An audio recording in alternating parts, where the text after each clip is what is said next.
Ninja, trampolines are used to typically mount obstacles. While it might be tricky for your students to do this because they will be rather light because they are younger, it is still important to understand the fundamentals so that way when you teach it, you are teaching it correctly, and then when they get more older and more advanced, they will understand how to do tramp tech correctly. Now, when going across the trampoline, the most common mistake that I see is that they will think that you need to hit the middle in order to go forward. This is false. You hit the middle to go up. But if you want to go forward and up, you want to hit where these two squares are. It'll be much easier for you to do so. The second thing that is really important with trampoline is making sure that if you're running into it, that your last step is as far away from the trampoline as possible. I understand that might seem counterintuitive because you want to get as much run up as you can, but the further your last step is from the trampoline, the more force you will be hitting that trampoline with. So that way you can get super high.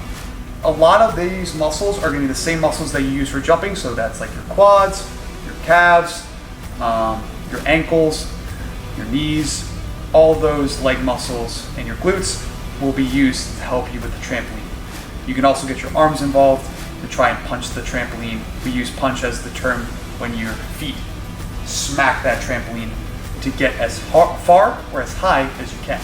Notice that I'm going to hit the middle to get as high as I can. Notice how I'll be using the middle front of the trampoline to get as far as I can.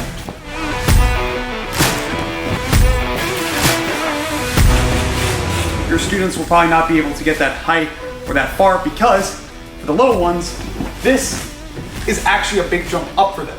So what we do instead is that we create a ramp or a path for them that they can jump down or across into it.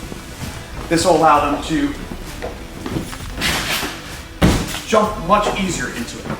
The most common mistakes is that the child unfortunately doesn't weigh enough to move the trampoline that far. But the second most common mistake that I see is that they don't place their feet correctly.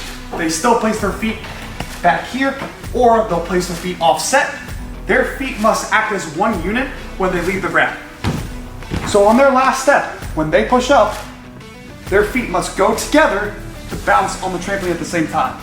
Not 1, 2. They will not get as big of a bounce that way.